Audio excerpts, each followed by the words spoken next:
Happy Tuesday, everybody, and welcome to another edition of Hog Roundup with Jacob Morris. It is a happy Tuesday because the Hogs are going back to Super Regionals for the first time since 2022. We're going to talk a lot about that today. In fact, it's all we're going to talk about today. ESPN Arkansas's Ty Richardson joins the show. We talk about the weekend series. We talked on Monday, so we didn't know the result yet of Wake Forest and Tennessee. Off the end, all be with you and preview a little bit about the rematch between the Vols and Hogs before we go. But regardless, Arkansas back in a Super Regional for the first time since 2022. In 2022, they didn't host, obviously. So Baum Walker gets the Super Regional for the first time in a little bit. Lots to talk about, a lot of exciting things to talk about. Enjoy. All right, you know him well. ESPN Arkansas's Ty Richardson joining the show now. And Ty, Super Regionals for the first time since 2022 for the Hogs. Pretty stress-free weekend. Your impressions, first and foremost, off of a regional sweep for the Hogs and a weekend that, quite frankly, couldn't have gone much better for Arkansas. Jacob, I think it's the point you just made, stress-free. You look at other SEC teams that either fell in their own regional, like Vanderbilt in Texas, others that did not have as much success, maybe didn't even get out of a regional. They were expected as a 2 or a 3 seed to keep moving on. It's been a little odd this weekend, just to be perfectly honest, but Arkansas, really one of the few SEC teams that nothing deterred them this weekend. You got a solid performance. It wasn't over the top or great in their initial win against North Dakota State, but then you followed up with a dominating performance against Creighton, and then just a nice closeout win. Gage Wood, 13 strikeouts, Gabe Gackle, 20 strikeouts between those two, only using 2 pitchers. So, yeah, I think it's just what you start right there. Jacob, just Arkansas fans weren't stressed. Dave Van Horn wasn't stressed, and he kind of got through relatively painless, maybe than what you were expecting. Yeah, and that's what stands out, right? Dave was asked about that post game, and he mentioned the fact that you just never take this for granted. He said, we've been sitting here the last 2 years, we didn't get out of here. You look around the country, you mentioned it, number 1 and number 2 overall seeds, not even forcing a game 7 in the regional, gone out. This stuff, it doesn't happen like this. And for Arkansas fans, with the exception of about 1/2 inning there when Gage Wood gave up the 3-run blast, it was relatively stress-free the whole entire weekend. And what stood out to me was just how complete this performance was. You talk about pitching, hitting all over the place. Arkansas had it rolling. If the team performs like that, it's not a hot take to say that this is an unbelievably dangerous group moving forward. No, it's not. And I think Arkansas, maybe the most unexpected thing out of this past weekend was starting pitching. I know that's what some people will characterize as weakness, even though you have a first-team All-SEC-er in Zach Rude. But you don't necessarily have the same capable starting pitching. Maybe that's not the right term. Consistent starting pitching, because they're capable. I mean, we saw what Gage is capable of. He's a projected first-round draft pick, according to ESPN's Kylie McDaniel. Root had one of his better outings of the season. I know Jimenez didn't pitch that great on Friday. That being said, though, just something that you were happy about if you're an Arkansas fan with the 2 starts out of the 3. So if you get Root and Gackle into 5 or 6 innings, you got a great chance to win this upcoming weekend. Yeah, absolutely. I think that's what stood out from the standpoint that starting pitching was so phenomenal. Gage Woody throws career high 13 strikeouts. And the way that he responded in that Creighton game where, Courtney and I were talking a little bit about that during the game where he gives up a 3-run shot and Dave wasn't messing around. Immediately, Gibbler, Gackle up in the bullpen saying, hey, we're not going to lose this game because this goes south all of a sudden. And what does he do? But he comes out and he just gets through the next 2 innings completely fine. That response was so impressive because for the first time, like we said all weekend, there was a slight sense of uneasiness in the stadium, and the Batesville kid just shows up, responds, and says, yep, I missed a pitch, fluke, and we're getting out of the next 2 innings just fine. And Jacob, that's a great point because in years past, as a freshman or a sophomore, I think that game gets let go.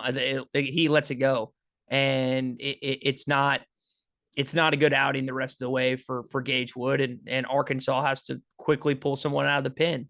But you've seen the maturity level. You see a guy that looks healthier now, 89 pitches in that game, and hopefully someone you can rely upon in a game 2 do or die situation. I mean, it comes down to it. If you got the choice, if you get all the way to Omaha and you get to last weekend, you don't want to get that to game 3, knock it out in game 2. And I think a lot of Arkansas fans, after seeing what Gage did this weekend, very confident that he could have similar type of success in the postseason.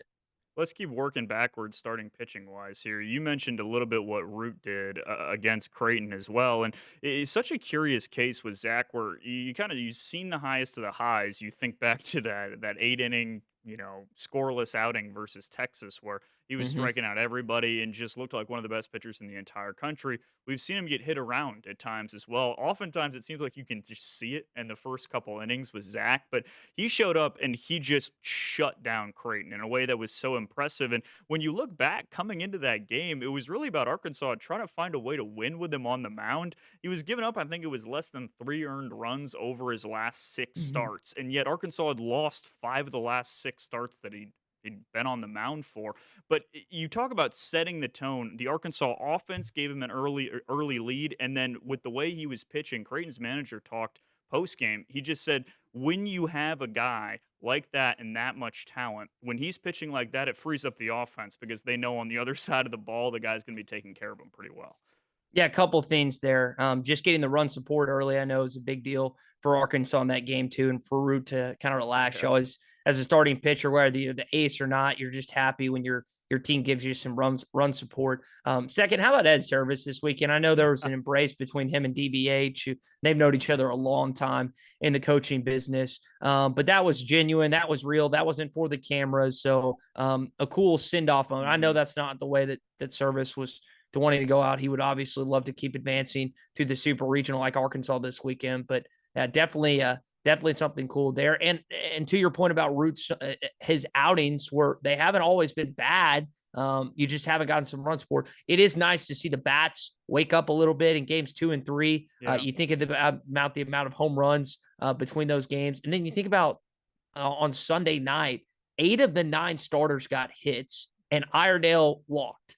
So every 1 through 9 Yeah. got on base. I mean, that is outstanding for the Arkansas Razorbacks, which sometimes you got to have one guy carry a baseball team, and every once in a while, Behiba Lloyd's going to have to do that. Mhm. But that's what makes this team so difficult to game plan against, is because each portion of the lineup, even 7, 8, 9, can hurt you. And that's what they did on Sunday night to Creighton. It's a great point about just the consistency of this lineup and how there's really not a lot of weaknesses when you look up and down. And that's not something that we could say about last year's group and teams before. I had a vivid flashback to post game after Arkansas was knocked out last year in the regional, and how Dave just right away was unbelievably candid and said, "Yeah, we didn't get enough production from our outfield. We just offensively, it was an issue all season long. It just didn't happen. That was a weak spot in our line." He said it right there. And so you knew that was going to be something that was addressed. And then you roll around and you think about the outfield and just in general. Maxwell hits 2 home runs yesterday. Davilin's done what he's done all season. And then the one that I wanted to bring up, because you talked about everybody gets on base. What does your 9 hole hitter do in Justin Thomas? He turns around to square a bunt and then says, up, Bing, nope, call him off, and just hits a home run into the hog pen, right? So bing you bong. talk about, yeah, dangerous all along the lineup. It's really impressive what this offense is doing because they're hitting the ball extremely well and in a way that's really dangerous come postseason time right now. What is Thomas hitting, like 292? Yeah. I mean, how many 9 hole hitters in college baseball, not just in the SEC, but go throughout the sport, Hmm. that are hitting what he's hitting? And are the other, like, sometimes in a basketball, like on a basketball team, a guy can shoot, but he can't play defense. Like, his Yeah. weakness is defense. Well, Arkansas's had some teams in years past where guys are Yeah. really good fielders, infield and outfield, but they couldn't hit worth what. Hmm. This team doesn't really have that. Again, they've got one of the best fielding teams in college baseball. They've got a complement of good pitchers, and then every guy can rake. Now, Yeah. some can do it better than others. I think 6 of the 9 starters are hitting double-digit home runs, and I think Thomas is at 9. I think that's a stat I heard mentioned during the broadcast on Sunday. So it just goes to show you, not only are they hitting the ball, but they're hitting with power too. The question I have is, a lot of their production has come from the home run ball this season, which single season record. No one's begrudging the team for doing that by any stretch of the imagination. Be called an idiot. But if they go, I should say, to Charles Schwab Field here in 2 weeks, how does their philosophy change? We saw Yeah. some small ball this past weekend from DBH, implementing some base running and some bunting that we haven't necessarily seen all season. How much more of that do we see with playing in a bigger ballpark? Yeah. guess we'll wait to find out if it ends up coming to that. Yeah, that's a great segue to talk a little bit more about the offense. We'll talk a little bit more about the bats after a quick message from our sponsors. Back here on the Hog Roundup, ESPN Arkansas's Ty Richardson and Jacob Morris with you. And Ty, you talked a little bit about it there before the break. I think that's a great conversation to have because you talked about, hey, how does this team find a way to score runs in different ways? And you're never going to complain about the way that Arkansas was smacking the ball around. I mean, Creighton just, I mean, it's got to be nightmares for that entire pitching staff when you talk about in 2 games. I think it was 9 home runs, right, in 2 games. So I mean, they were just hitting the ball and then some off of Creighton arms. But when you get in a more defensive ballpark, if they find their way to Omaha, how do you find ways to generate runs? And the reason that I think it's interesting you brought that up is because if we just want to keep doing, the flashback back to DVH after the regional loss last year, that was something he hit as well, where it was we as a team have to be more creative in the ways that we find runs. Yep. If people aren't hitting, how do we find a way to generate offense? That's something this team's going to have to do if it wants to go where it wants to go in a couple of weeks. Yeah, which is the national Yeah. championship and taking the first one home. It was noted by me, and probably several of you, as ESPN displayed the games this weekend. You saw the graphics of most College World Series appearances without a Mhm. title. Arkansas in that top Oh, five and it list, hurts along with every time. yeah, Arkansas, Northern Colorado, North Carolina, Florida State. Florida And I think there State. might have been one other team, and then also a graphic of the late Mike Martin and DBH, and also why am I forgetting the other two college baseball? There was two other college baseball coaches on there, Jim Schlossnagle, and there's one more whose name I'm forgetting. And those, so you want to get the whole thing this year, and Mhm. I don't blame anyone for thinking that. And as you just alluded to, how do you go about it differently? Well, you pitch the same starting wise you did the last 2 weekends and bullpen. I mean, Yeah. Dave Van Horn very complimentary, rightfully so, of his pitching staff this weekend. Will you get the same amount of home runs over the course of a weekend in Omaha, Nebraska? Probably not. No. And utilizing against more of the different ways that Arkansas can Yeah. not just get on base but score. I think what's encouraging about this team is you know they're capable. Like Ryder Helfrich, he's a catcher and he's one of the most athletic guys on your team. And Yeah. so there's elements and parts within this squad that they have, but Jacob, they just haven't necessarily been a showcase because they've won in different ways this season. And we'll see if they can continue to win in other ways, if they can get by this weekend in Fayetteville and get to Charles Schwab Field. Yeah, it's a great point. And, we heard in the fall, we heard in the spring about, yeah, we want to be more athletic. We want to find a way to move runners around a little bit more. And I think sometimes it can frustrate fans when they see, Ryder Helfrich turning to square a bunt or, Justin Thomas when he hits home runs trying to do the same thing or whatever it might be. But regardless, finding ways to score different runs is going to be so essential to a team that we know they have the power threat, but can you move guys on the base path? We saw Vahiva Aloy, Steele, as well as a couple other guys. Can you get guys in motion and find ways to put threats on the defense if the ball isn't flying out of the ballpark? That's the key moving forward. Yeah, no question. And we saw Cahillo get that hit. We saw Vahiva. I would call it a blooper, but it hit over the third baseman. I mean, they can hit the baseball in a variety of ways. Now, of course, Arkansas fans are watching them play this weekend and seeing the long ball and they're hyped about that. That's what Yeah. gets Baum Walker Stadium going. But we know when you get to Omaha, Nebraska, you have to win things differently. And once again, they are capable of winning that way, but they've gone about it in a different formula. So hopefully they can again wrinkle in some of the stuff you have to do in the Emerald City, and again get the first Arkansas national championship in the history of the program. Yeah, big one this weekend first before Arkansas does that, obviously. Mm-hmm. But, going back to the bats a little bit from the standpoint, or sorry, going back to the pitching a little bit from, you know, it, I'm not sure this weekend from a pitching standpoint really could have played out much better. You don't get a just dynamite start from Aiden, but then you see the two lefties and Parker and Landon come in and just shut the door from that point on. And you watch what Zach does, and they're essentially pitching bottom of the bullpen guys on Saturday in a regional. And Dave alluded to it a little bit. He was like, I wasn't even really sure we are going to get to use Gabe Gackle And Mhm. think about that. If you said that sentence going into the weekend, like, "Oh, yeah, we're not even gonna have to throw Gackle," and I thought it was funny about the standpoint that he said, yeah, he came in well rested and he wanted the opportunity to pitch, and I loved the way that he came in and just went after guys. He Oh, was yeah. angry, he wanted to pitch, he struck out 7 of 9 or whatever it was. This was a guy that was waiting to pitch into a regional, and was ready to go when the opportunity was given to him, even if it was a 3-run, 5-run lead, whatever it might have been during the stretch. And you think about his season thus far, expected to be the alpha, the number Yeah. one guy, no question, no doubts about it. Closed last year. I'm the ace this year. Mhm. Doesn't go well. Nope. They move him around. And now he's really your number one bullpen guy that often follows Zach Root to close out a game one. Different this weekend because you didn't really need him for that game one against North Dakota State. Yeah. But in this situation, you didn't want to play Monday. Let's Yeah, just knock it finish out. it. And Gage gave you everything he had in those 6 innings, and Gackle gave you everything he had in the final three. So now, I would guess the expectation is that you're going to see, and again, scenarios and things play out, but a lot of times you'll see him in that game one if Arkansas is up. And I think a lot of Arkansas fans, based on how he's performed this year, have confidence that he will clean out whatever opponent he's facing and get that potential game one win. I think he deserves so much credit, Ty, for the way that he's responded to that. Because if you think you hit it, Oh, yeah. right? You think about a guy that was, I mean, he was getting preseason All SEC accolades, he was getting preseason All American looks. This was a guy that was set to be number one after a team that had Hagen Smith go number 5 overall as the number one pitcher. He was the guy that was going to step into this. They had talked about this last year before the season. Dave said, "Oh yeah, Mhm. I have confidence in Gabe because had we gotten to super regionals, he was going to start a game."